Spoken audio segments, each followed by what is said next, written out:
కాంగ్రెస్ సర్కార్ ఏర్పాటు తర్వాత కేసీఆర్ పాలనపై విమర్శలు వెల్లువెత్తుతున్నాయి. రహస్య పాలన చేశారని, జీవోలు ఎందుకు ఆన్లైన్లో పెట్టలేదు, ఫైల్స్ కోసం ఈ ఆఫీస్ ఎందుకు నడపలేదన్న విషయాలపై కూపిలాగుతున్నారు. తాము చేసిన అవినీతి బయటపడకూడదని ఫిజికల్ ఫైల్స్ వాడారని ఆరోపిస్తున్నారు అధికార పార్టీ నేతలు. ఫిజికల్ ఫైల్స్ వాడితే తర్వాత వాటిని మాయం చేయవచ్చనే కుట్రతోనే కేసీఆర్ హయాంలో రహస్య పాలన సాగిందంటున్నారు.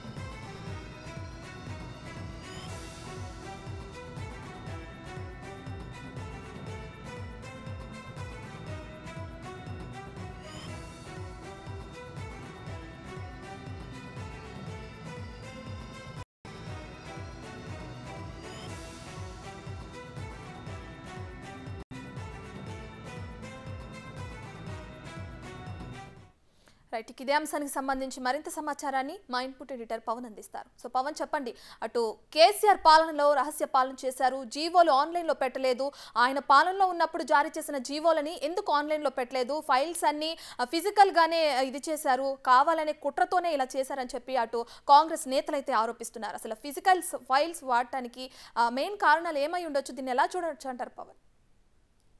చాలా కుట్రపూరితంగా వ్యవహరించారనే భావించాల్సి ఉంటుంది. వాస్తవానికి సాధారణంగా ప్రతి ప్రభుత్వం తాము జారీ చేసే ఉత్తర్వులన్నింటినీ కూడా, గవర్నమెంట్ ఆర్డర్స్ని ప్రభుత్వ వెబ్సైట్లలో ప్రజలందరికీ కూడా అందుబాటులో పెడుతుంది.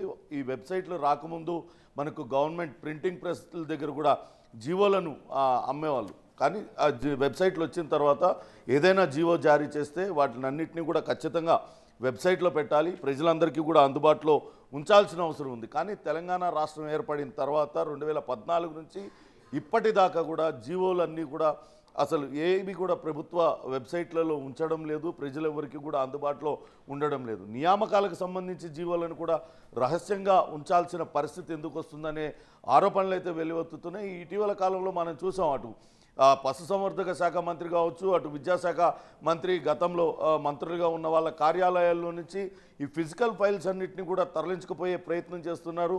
ఆ జీవోలన్నింటినీ కూడా అన్ని చోట్ల స్మార్ట్ వర్క్ జరుగుతుంది, పేపర్లెస్ వర్క్ జరుగుతుంది. కానీ తెలంగాణలో మాత్రం ఇంకా కూడా జీవోలు మాన్యువల్గానే జారీ చేస్తున్నారు, వాటిని ఫిజికల్ జీవోలుగా జారీ చేస్తున్నారు, వాటిని తిరిగి ధ్వంసం చేయడానికి ప్రయత్నిస్తున్నారు. ఇదే వ్యవహారంలో అటు ఓఎస్డి కళ్యాణ్ పైన కూడా కేసు నమోదైంది. ఒకసారి మనం ఉమ్మడి రాష్ట్రంలో కనుక పరిస్థితులు చూసినట్లయితే 2009 నుంచి 2013 డిసెంబర్ వరకు ఉమ్మడి ఆంధ్రప్రదేశ్లో ఆర్థిక శాఖ 23,667 జీవోలు జారీ చేసింది. వాటిల్లో 21,676 జీవోలను అందరికీ అందుబాటులో ఉంచారు. అంటే కేవలం 1991 జీవోలను మాత్రమే రహస్యంగా ఉంచారు. అలానే జిఐడి సాధారణ పరిపాలన శాఖ అంటాం, జనరల్ అడ్మినిస్ట్రేషన్, అందులో 30,010 జీవోలు జారీ అయితే అందులో 408 జీవోలను రహస్యంగా ఉంచాల్సి వచ్చింది.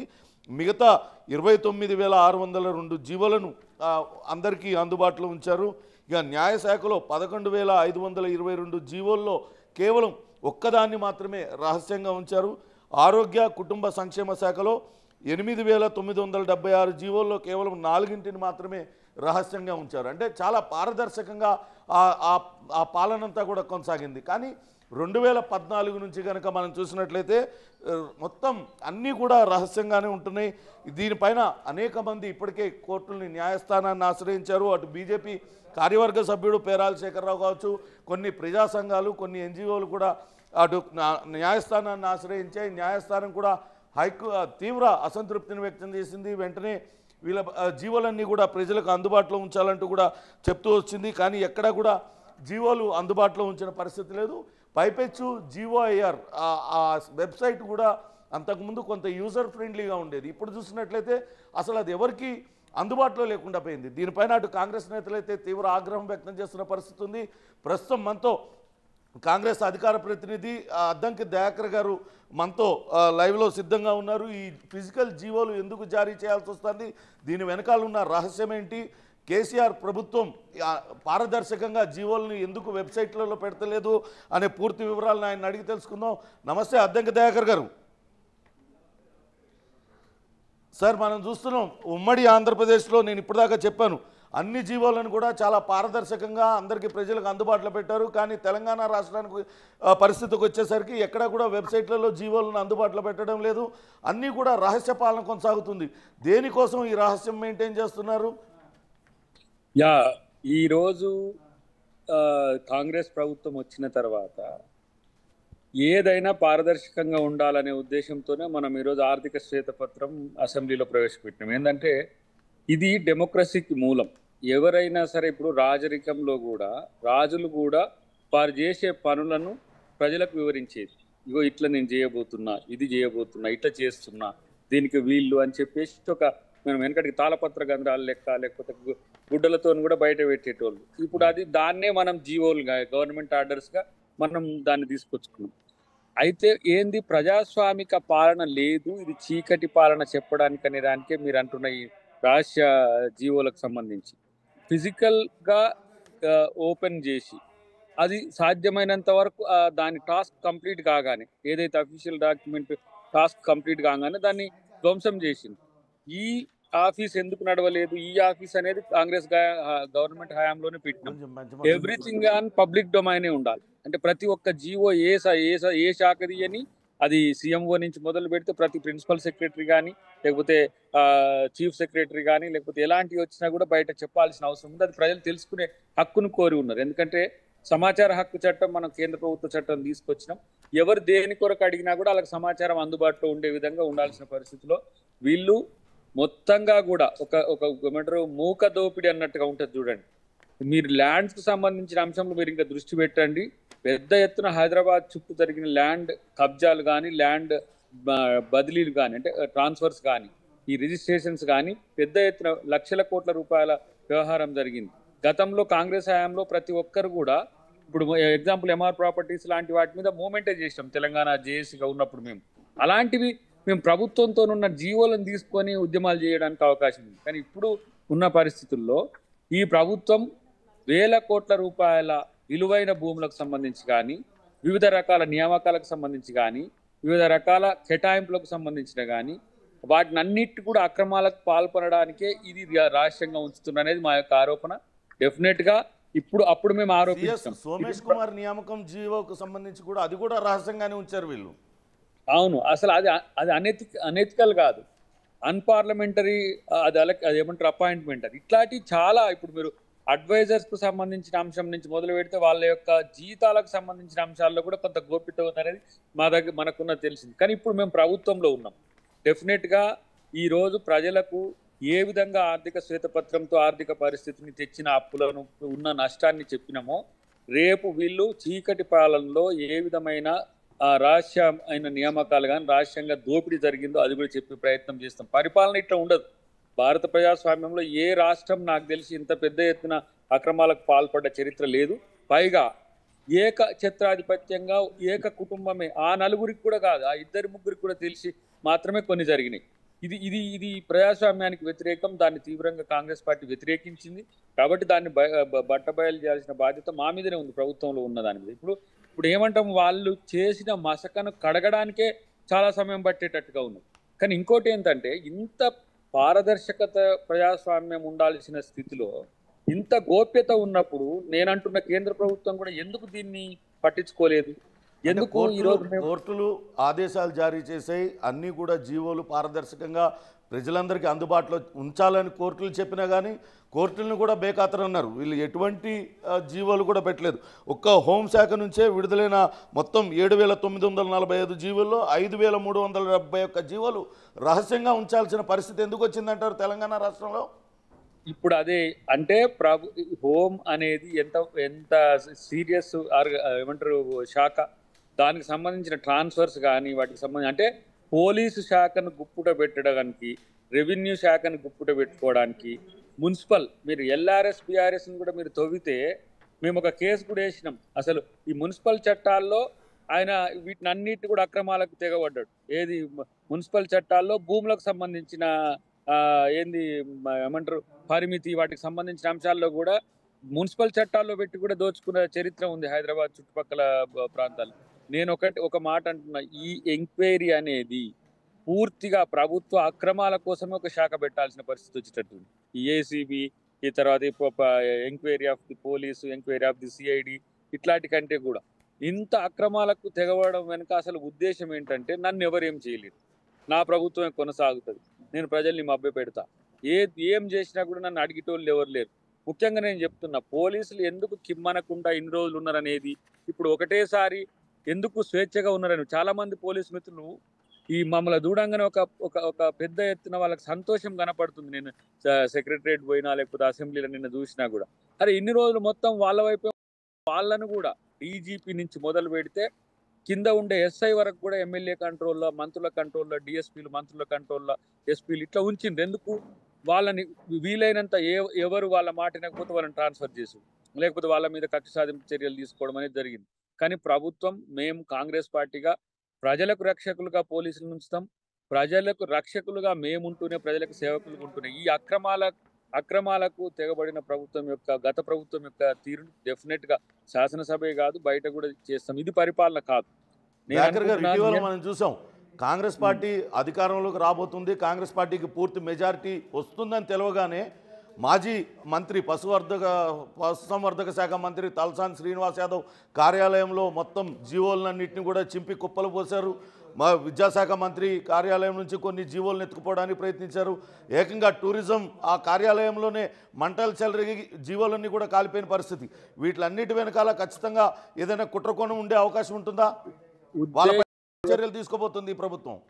ఉద్దేశపూర్వకమైన చర్య, అది కుట్రపూరితమైన చర్య అండర్లైన్గా ఉన్నప్పటికి కూడా ఉద్దేశపూర్వకంగా ప్రభుత్వం వస్తుందని ఇంటెలిజెన్స్తో తెలుసుకున్న తర్వాత 100 జీవోల మార్పిడి జరిగింది, 100 భూములు ట్రాన్స్ఫర్ అయినాయి, 100 ఎకరాల భూములకు సంబంధించిన అన్యాక్రాంతంలో ఉన్నాయి. ఇవన్నీ కూడా అసలు ఇంత అంటే ఇట్లా ఉంటుంది ప్రభుత్వం అని అయితే ఎవరు అనుకోలే. ఇప్పుడు చాలా మంది ఏమంటున్నారంటే, కొంచెం దొవితేనే ఇంత పెద్ద ఎత్తున జరుగుతున్న అవినీతి తెలుస్తున్నది. రేపు ఈ ప్రభుత్వ అక్రమాల మీద ఒక ఎంక్వైరీ కమిటీ వేసిన తర్వాత ఏ రకమైనది తెలుస్తుంది. ఇంకోటి, వాళ్ళు ఏమనుకుంటుండ్రు, ఏదో శాసనసభలో ఆర్థిక శ్వేతపత్రం వదిలి చేసిండ్రు, లేకపోతే కాళేశ్వరమో ఇరిగేషన్ మీద ఏదో పవర్ పాయింట్ ప్రజెంటేషన్ ఇస్తే ఇట్లా కాదు. ఇవాళ 6,71,000 కోట్ల రూపాయల అప్పులు తెచ్చింది. మనిషికి ఏమో ₹1,00,000 ఉన్నట్టుంది, కుటుంబానికి 6 లక్షల పైచిలకు అప్పు చేసింది. వాళ్ళు ఎంతసేపు జిఎస్డిపి అది ఇది అని చెప్పి మభ్యపెట్టే ప్రయత్నం చేసింది. నేను అంటున్నా, నియంతృత్వానికి ఒక తరీకా ఉన్నది, అంటే డిక్టేటర్షిప్, లేదంటే రాజరికానికి ఒక తరీకా ఉన్నది, లేదంటే ఆటోక్రటిక్ కూడా ఒక తరీకా ఉన్నది. ప్రజాస్వామ్యంలో ఇంత పెద్ద ఎత్తున దోపిడీకి కారణమైంది. మీరు అన్నట్టు ఇంతకుముందు కోర్టులు కస్టోడియన్స్గా ఉంటాయి. రాజ్యాంగాన్ని మించి, కోర్టులను మించి ఇలా ప్రభుత్వం చేసిన అవినీతి అక్రమాలని ఇంత పెద్ద ఎత్తున చేయడానికి ఇలా ఎంత డేర్ ఉంటే చేయాల్సిన అవసరం ఉంది చూడండి. మళ్ళీ తగుదనమ్మా అని చెప్పి వాళ్ళు ఇప్పుడు ఇంకా సత్యవాక్యాలు బరుకుతున్నారు అసెంబ్లీలో. మీరు ఏం చేయగలుగుతారు, మేము ప్రభుత్వం ఇది సంపద సృష్టి చేసింది, మమ్మల్ని ఇట్లా చేసిండ్రు. దోపిడి, నిజంగా చెప్తున్న, తెలంగాణను దోపిడి దొంగలు దోచుకున్నట్టుగా దోచుకున్న పరిస్థితి ఉన్నది. మళ్ళీ ఎవరు? వాళ్ళ ప్రతినిధులే, ఎమ్మెల్యేల. ఇప్పుడు ఎమ్మెల్యేల ఆస్తుల మీద వివరాలు ఎవడో మాట్లాడుతుండే, అలా చూసుకుంటూ నేను చూస్తున్నా. ఏంది ఇలా రేవంత్ రెడ్డి ముఖ్యమంత్రి ఎట్లయితాడు, రేవంత్ రెడ్డిని అట్లెట్లా చేస్తారని చెప్పేసి నేను అంటున్నా, మీరు ఒక్కొక్కడు 1,000 కోట్ల రూపాయలు దోచుకున్న దొంగలు ఇలా మాట్లాడుతున్నారు. ప్రత్యేకించి నేను చెప్తున్నా, ఎమ్మెల్యేల, మంత్రులు, ఆ స్థాయిలో ముఖ్యమంత్రి కుటుంబం ఈ దోపిడికి తెలంగాణ వాళ్ళకి రాసిచ్చినట్టుగాన తెలంగాణ కాంగ్రెస్ పార్టీ తెలంగాణ ఇచ్చి ఆంధ్రాలో నష్టపోయినాం పూర్తిగా. తెలంగాణలో మమ్మల్ని మొత్తం కూడా నష్టం చేసే ప్రక్రియ. 12 మంది ఎమ్మెల్యేలు తీసుకున్నారు, 9 మంది ఎమ్మెల్యేలు తీసుకున్నారు గతంలో. అంటే మేమిస్తే మమ్మల్నే నష్టపోయే పని చేయడమే కాకుండా ప్రతిపక్షం బతకకుండా ఇలా చేసిన పరిస్థితి చూసినాం. కాబట్టి అలా దానికి తగిన మూల్యం ఉంటుంది డెఫినెట్గా. ఎవరు దొంగతనం చేసినా వాళ్ళు తప్పనిసరి దానికి సంబంధించిన చర్యలు ఉంటాయి. ఎవరు మంచి చేస్తారో వాళ్ళని ప్రైజింగ్ కూడా ఉంటుంది. ఎవరైతే వాళ్ళకి సంబంధించిన శాఖల్లోనో వాళ్ళు చేసిన మంచిని కూడా ఎక్స్పోజ్ చేస్తాం, చెడును మాత్రం వదిలేస్తారు అనేది అయితే ఏ పరిస్థితిలో ఉండదు. ప్రత్యేకించి నేను చెప్తున్నా, మీరు రక్కసను క్రియేట్ చేసి మా మీద కక్ష సాధింపు చర్యలని చెప్పి చేసిన దొంగతనాల నుంచి అయితే తప్పించుకోలేని చెప్పి తెలియజేస్తూ, ప్రజాస్వామ్యయుతంగానే రాజ్యాంగబద్ధంగానే ఉంటాయి. అది కూడా ఏ స్థాయిలో అక్రమాలు జరిగితే ఆ స్థాయిలో ఉంటాయని మాత్రం చెప్పగలను. థ్యాంక్ యూ దయాకర్ గారు. అసలు చట్టం ఏం చెప్తుంది? జీవోలన్నీ కూడా పారదర్శకంగా ప్రజలందరికీ అందుబాటులో ఉంచాల్సిన అవసరం ఉంది. ప్రస్తుతం ఈ జీవోలకు సంబంధించి చట్టం ఏం చెప్తుంది అనే దాంతో మనతో మాట్లాడటానికి హైకోర్టు సీనియర్ న్యాయవాది రాపోలు భాస్కర్ మనతో లైవ్లో ఉన్నారు. నమస్తే భాస్కర్ గారు. నమస్కారం అండి.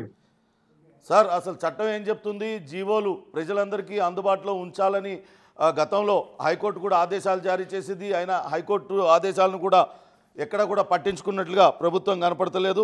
వాస్తవంగా మనం చూసినట్లయితే 2014 నుంచి 2019 వరకు తెలంగాణలో మొత్తం 1,04,171 జీవోలను జారీ చేస్తే వాటిల్లో 42,462 జీవోలను రహస్యంగా ఉంచారు.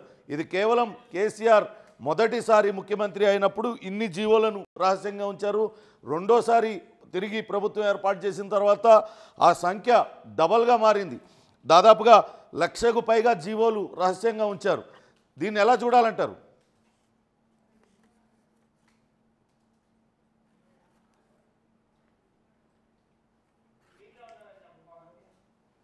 కుంభకోణాల కోసం మాత్రమే రహస్యంగా ఒక జీవోని రహస్యంగా ఉంచడం అనంటే కేవలం కుంభకోణం చేయడం కోసమో, లేదు ప్రభుత్వానికి సంబంధించినటువంటి ఆస్తిని లేదు డబ్బుల్ని రహస్యంగా దాయటం కోసం మాత్రమే ఈ కార్యక్రమం జరిగిందండి. కొన్ని వేల జీవోలు మొత్తం పోర్టల్లో పెట్టకుండా ప్రజలకు తెలియకుండా దాయటం అనంటే it is a only collusion and corruption and fraud.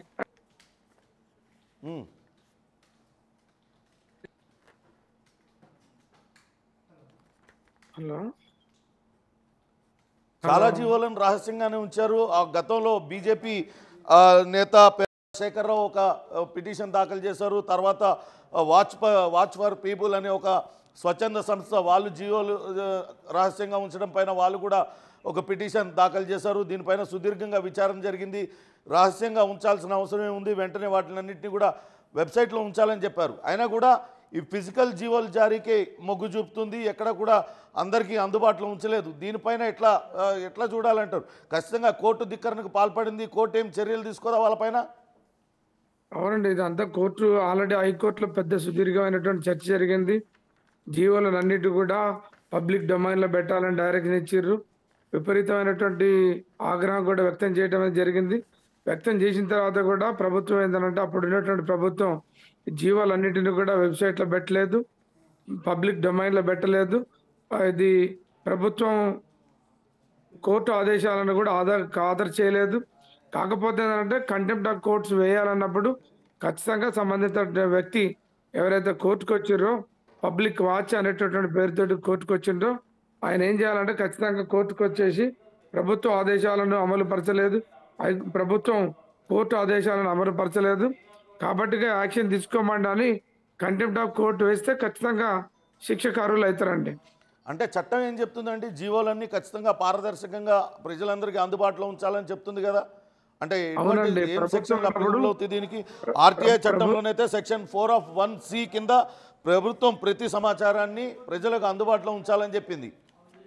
అవునండి, సెక్షన్ 4 క్లియర్గా మ్యాండేట్ చేస్తుందండి. RTI act section 4 class 1 class 2 క్లియర్గా ప్రభుత్వానికి సంబంధించినటువంటి ఒక రహస్యం అంటే దేశ భద్రత లేదు రాష్ట్ర భద్రతకు సంబంధించినటువంటి ఈ 2 అంశాలు తప్ప ఖచ్చితంగా మిగతా ప్రజలకు సంబంధించినటువంటి ప్రభుత్వ ప్రతి అంశాన్ని, ప్రజలకు సంబంధించినటువంటి వెల్ఫేర్ యాక్టివిటీ కావచ్చు, డెవలప్మెంటల్ యాక్టివిటీస్ కావచ్చు, ప్రజలకు ఏదైనా హెల్ప్ జరిగేటటువంటి కార్యక్రమాలు కావచ్చు, ఏదైనా సరే పారదర్శకంగా ఉండాలని చట్టం ఆదేశిస్తుంది. ప్రభుత్వం జారీ చేసినటువంటి ప్రతి జీవోని ఖచ్చితంగా పబ్లిక్ డొమైన్లో పెట్టాలనేది చట్టం చెప్తుంది. కానీ పోయిన ప్రభుత్వం ఏంటంటే ఏమాత్రం తీసినటువంటి జీవోలని ఎవరికి తెలియకుండా 49,000 జీవోలని ప్రభుత్వం రహస్యంగా దాచింది. ఎవరికి తెలియకుండానే జీవో ఒకవేళ చట్ట ప్రకారం చర్యలు తీసుకోవాలనుకుంటే జీవోలు రహస్యంగా ఉంచిన సెక్షన్ అధికారుల మీద చర్యలు తీసుకోవాలా, లేకుంటే ఆ సంబంధిత శాఖ ఉన్నతాధికారుల బాధ్యులవుతారా, ఆ శాఖను నిర్వహించిన మంత్రులు బాధ్యులవుతారా, ఓవరాల్గా ముఖ్యమంత్రి బాధ్యులవుతారా? చట్ట ప్రకారం దీనికి ఎవరు శిక్షార్హులు, ఎవరు బాధ్యత వహించాలి దీనికి? పబ్లిక్ డొమైన్లో జీవోలను పెట్టకుండా ప్రజలను మోసం చేసినటువంటి అధికారులు బాధ్యులు. అధికారులు అలా చేస్తున్నప్పుడు చూస్తూ ఊరుకున్నటువంటి ప్రజాప్రతినిధులు, సంబంధిత ప్రజాప్రతినిధులు ఎవరైతే ఉంటారో మంత్రులు, సంబంధిత ఓఎస్డీలు, సంబంధిత చీఫ్ సెక్రటరీలు, అవసరమైతే సంబంధిత సీఎం, మాజీ సీఎం అందరూ కూడా దీనికి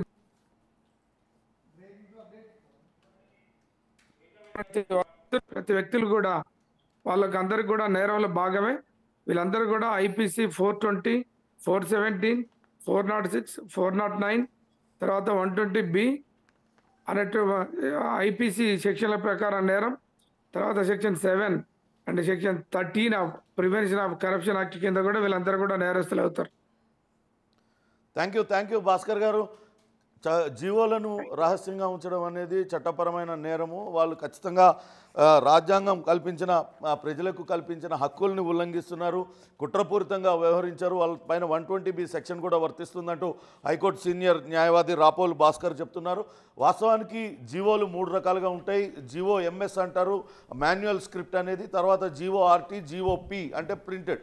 ఈ 3 రకాల జీవోలను ప్రభుత్వ సౌలభ్యం కోసం 3 రకాలుగా విభజించుకున్నారు. కానీ ఏదైనా ఒక శాఖకు సంబంధించి జీవో జారీ కాగానే ఆ సంబంధిత జీవోను ఖచ్చితంగా వెబ్సైట్లో ప్రజలందరికీ కూడా అందుబాటులో ఉంచాల్సిన అవసరం ఉండేది. గతంలో ఇప్పుడు వెబ్సైట్లు రాకముందు మనం చూసాం, ప్రభుత్వ ముద్రణాలయాల్లో ఖచ్చితంగా వాటిని అన్నింటినీ కూడా అందుబాటులో పెట్టేవాళ్ళు.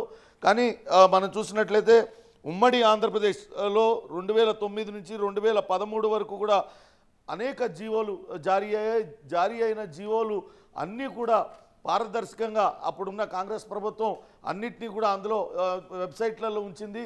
అప్పట్లో జీవోఐఆర్ వెబ్సైట్ చాలా యూజర్ ఫ్రెండ్లీగా ఉండేది. కానీ ఇప్పుడు చూసినట్లయితే ఆ వెబ్సైట్ కూడా కొంత వాడడానికి కొంత ఇబ్బందికర పరిస్థితులు ఎదురవుతున్నాయి. ఏ జీవో కావాలన్నా ఒక సాధారణ జీవో 128 రూపాయల ఫోన్ బిల్ కట్టే జీవోను కూడా ఫోన్ బిల్ కట్టాల్సి వస్తే ఒక ప్రభుత్వ కార్యాలయంలో ఆ జీవోను కూడా ఖచ్చితంగా జారీ చేసేవాళ్ళు, దాన్ని కూడా వెబ్సైట్లో పెట్టేవాళ్ళు. కానీ ఇప్పుడు గడిచిన 10 ఏళ్లలో ప్రతి జీవో ఒక రహస్యంగానే మిగిలిపోయింది. ఆ జీఓఐఆర్ వెబ్సైట్ కేవలం అలంకారప్రాయంగా మారిపోయింది. ఖచ్చితంగా దీనికి అందరికీ సెక్షన్ అధికారులు ఏదైతే ఆ జీవో జారీ చేయబడుతుందో సంబంధిత సెక్షన్ అధికారులను బాధ్యుల్ని చేయాలి. వాళ్ళతో పాటు ఆ శాఖకు సంబంధించిన ఉన్నతాధికారులు, ఆ శాఖను నిర్వహించిన మంత్రులు ప్రతి ఒక్కళ్ళు ఇందులో భాగస్వాములే. కేవలం అక్రమాలను దాచిపెట్టేందుకే ఫిజికల్ జీవోలను తీశారు. వాటిని తీసుకెళ్లి ఆ కట్టలు కట్టి వాటిని అన్నింటినీ కూడా ధ్వంసం చేసిన పరిస్థితి ఉందంటూ పెద్ద ఎత్తున ఆరోపణలు వినపడుతున్నాయి. వాస్తవానికి అందరూ కూడా పేపర్లెస్ వర్క్ వైపు మొగ్గు చూపుతుంటే తెలంగాణ సర్కార్ గతంలో మొన్న 10 ఏళ్ళు ఆ ప్రభుత్వంలో ఉన్న అధికారంలో ఉన్న ప్రభుత్వం మాత్రం పేపర్ల పైనే జీవోలు జారీ చేయడానికి ఎక్కువ మొగ్గు చూపింది. వాటిని అన్నింటినీ కూడా కట్టలు కట్టి రహస్యంగా ఎక్కడో ఉంచారు. అనేక చోట్ల అనేక కార్యాలయాల్లో ఆ రహస్య జీవోలను ధ్వంసం చేసే ప్రయత్నం చేస్తున్నారు. మనం చూసాం ఇటీవల ఇటు కాంగ్రెస్ పార్టీ విజయం సాధించగానే టూరిజం కార్యాలయంలో ఒక్కసారిగా మంటలు చెలరేగిపోయాయి. ఆ రికార్డు కార్యాలయం పూర్తిగా దగ్ధమైపోయింది. అందులో ఉన్న అనేక ఫైల్స్తో పాటు హార్డ్ డిస్క్లన్నీ కూడా ధ్వంసం అయిపోయినాయి. అనేక వివాదాస్పద నిర్ణయాలు తీసుకున్నారు. వాటికి సంబంధించిన జీవోలను తగలబెట్టేందుకే కొంతమంది కావాలని కుట్రపూరితంగా వ్యవహరించారంటూ అటు సిపిఐ నేత నారాయణ కూడా విమర్శించారు. ఇంకా ఇక్కడ ఓఎస్డి కళ్యాణ్, ఆయన మాజీ మంత్రి తలసాని శ్రీనివాస్ యాదవ్ దగ్గర ఓఎస్డిగా పనిచేస్తూ ఉన్నారు. ఆయన ప్రభుత్వం మారంగానే మాసప్ ట్యాంక్ కార్యాలయంలో కొంతమందిని వెంటబెట్టుకొని వెళ్ళి ఆ కార్యాలయంలో ఉన్న ఫైల్స్ అన్నింటినీ కూడా చిద్దరవందరు చేశారు. హార్డ్ డిస్క్లను ఎత్తుకుపోయారు. ఈ ఫిజికల్ ఫైల్స్ అన్నింటినీ కూడా చింపి కుప్పబోసి తగలబెట్టిన పరిస్థితిని కూడా మనం చూసాం. విద్యాశాఖ కార్యాలయం ఉన్న సబితా ఇంద్రారెడ్డి కార్యాలయంలో కూడా కొంతమంది వ్యక్తులు వచ్చి ఆ ఫైల్స్ అన్నింటినీ కూడా తరలించుకుపోవడానికి ప్రయత్నించారు. వీటిపైన పోలీసులు ఇప్పటికే కేసులు నమోదు చేశారు. ఖచ్చితంగా ఇప్పుడు వచ్చిన ప్రభుత్వం గతంలో ఏదైతే అధికారులందరూ కూడా ఈ జవాబుదారీ లేకుండా వ్యవహరించారో వాళ్ళందరిపైన కఠినమైన చర్యలు తీసుకోవాలి అంటూ కోరుతున్నారు. ఇప్పటిదాకా మనతో కాంగ్రెస్ సీనియర్ నేత, కాంగ్రెస్ అధికార ప్రతినిధి అద్దంకి దయాకర్ కూడా చెప్పారు. ఖచ్చితంగా ఈ ప్రభుత్వం గతంలో జరిగిన ప్రతి అక్రమాలను వెలికి తీస్తుంది. కేవలం కొద్దిగా తవ్వితేనే ఇన్ని అక్రమాలు వెలుగు చూశాయి. ఈ జీవోలు వెనకాల కూడా పెద్ద కుంభకోణాలు దాగి ఉన్నాయి. కాంగ్రెస్ ప్రభుత్వం ఏర్పడుతుందని తెలియగానే అనేక జీవోలను మార్చివేశారు, చాలా జీవోలను దాచివేశారు, వాటిని ధ్వంసం చేసేశారు. వందల కోట్ల రూపాయలకు సంబంధించిన అనధికారికంగా లబ్ధి పొందారు, జీవోలను జారీ చేసినట్టు కూడా ఆయన కూడా చెప్తున్నారు. ఖచ్చితంగా ఈ ప్రభుత్వం వాళ్ళందరిపైన కూడా చర్యలు తీసుకుంటుందని అద్దంకి దయాకర్ చెప్తున్నారు. చూడాలి ప్రభుత్వం ఎటువంటి చర్యలు తీసుకుంటుంది. గతంలో సెక్షన్ అధికారులుగా ఉన్న వాళ్ళని బాధ్యులను చేస్తుందా, ఆ శాఖను నిర్వహించిన మంత్రులను బాధ్యులను చేస్తుందా, ఏ రకంగా ఈ ప్రభుత్వం పారదర్శకంగా వ్యవహరిస్తుంది అనేది మాత్రం వేచి చూడాలి. రత్న, థ్యాంక్ యూ పవన్.